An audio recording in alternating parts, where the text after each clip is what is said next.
Just the most poignant words to leave a career behind. A career that saw some blinding highs and some depths filled with despair too. One that transformed a whole generation in Indian cricket. And with those words, India's men's cricket squad will travel to England without two of their senior-most players. Rohit Sharma announced his retirement last week. It was a quiet exit, no drama and no drum roll. Virat Kohli was set to follow his skipper out, and here we are, tasked with diving deeper to give you more on this retirement, how it came about, was it timed right, who prompted this and what it means for Indian cricket. Of course, reports emerged some days ago of Virat Kohli wanting to step aside from Test cricket, and there was utter confusion and mayhem around what actually led to this. While certain reports claimed that Kohli himself had approached the BCCI and put forth his intention to retire from Test cricket and that they didn't want him to, there were contrary reports that emerged right afterwards stating that it was not Virat Kohli initiating this call at all, that the board, like they had indicated to Rohit Sharma earlier, had done the same with Virat Kohli as well, saying Test cricket needed a shift now. And this was the year to rejig the squad, look to the future, groom the outfit that will take Indian cricket forward. After the highs of stalwarts like Rohit Sharma and Virat Kohli in particular, Indian cricket today is a hotbed. There's a lot happening, especially with the strained relations between India and our neighbours Pakistan, and with India's Test performance over the last year not really living up to all the expectations it's generated. Change and transformation have been the buzzwords. Looking ahead to the future, the next generation to take charge. It is the most disruptive phase for any sporting side the world over, and it was a while coming here for Indian men's cricket squad. Before we dive any deeper, how has the internet reacted to Virat Kohli's announcement of retirement?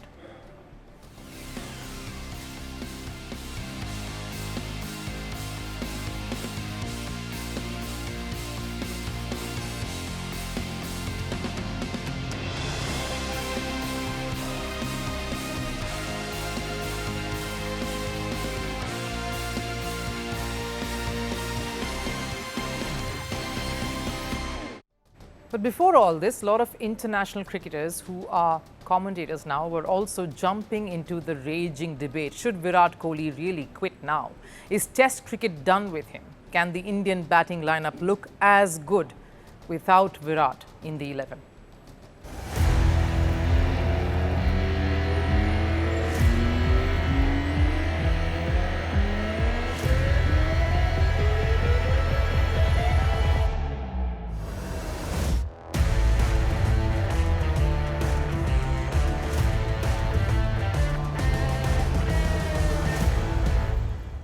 Safe to say the popular sentiment was that Virat was not done, not just yet, that he has some more long-form cricket left in him. The Indian batting lineup is rather inexperienced without Virat Kohli in the mix and are bound to be overwhelmed in his absence, starting with the England series. But this was bound to happen, and maybe it is the most accurate time. I too believe a player of Virat Kohli's stature is crucial to any dressing room. Even today, even after a year or two, he's fitter than he ever was, he's hungry, he yearns to keep winning and keep performing. And yes, is an inspirational figure in a dressing room that will have a bunch of youngsters with him. Let's look at what he's really achieved in all the time that he's been here. Of course, he was shy of that magical figure of 10,000 runs, but he has been the most to score those runs in Test cricket for India, 30. He was the captain with the highest runs scored in this format as well, and has had the most double hundreds too, 7 of them. Virat Kohli in Tests, that's the highest by any captain. That's 254, the individual score, that's unbeaten. And of course, he's, like I mentioned earlier, the most Test runs by an Indian captain. That's a magical number there, and it could have obviously gone much more.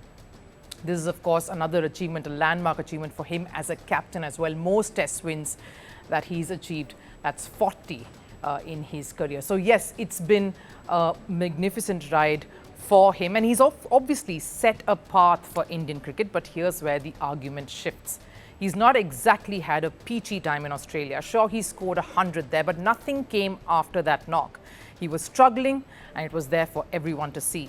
England, right around the corner, has its own demons, especially when it comes to Virat Kohli. But let's also, for a moment, not consider his form. After all, form is temporary and class is permanent. Look at it from the point of view of an Indian cricketing setup. India failed to reach the World Test Championship final. They had a miserable series against New Zealand at home last year, a whitewash, very, very rare. A difficult tour to Australia, and now with the series against England, a new fresh cycle begins, a cycle that will last another few years with the next WTC final slotted for 2027, one that India wants to host. Can Virat Kohli play two formats with the rigorous IPL thrown in between till 2027? An IPL that promises to be bigger soon with more matches included and thus increasing the window to nearly 3 months. The answer has to be no.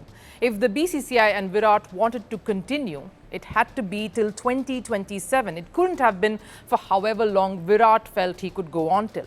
Because that just means you have frozen a key role in that Indian batting lineup, the number 3, number 4 slot, which is critical in any squad. That's exactly where the best bat, for someone to step up and occupy it if and when Virat does exit, so much more daunting, especially when it's unplanned.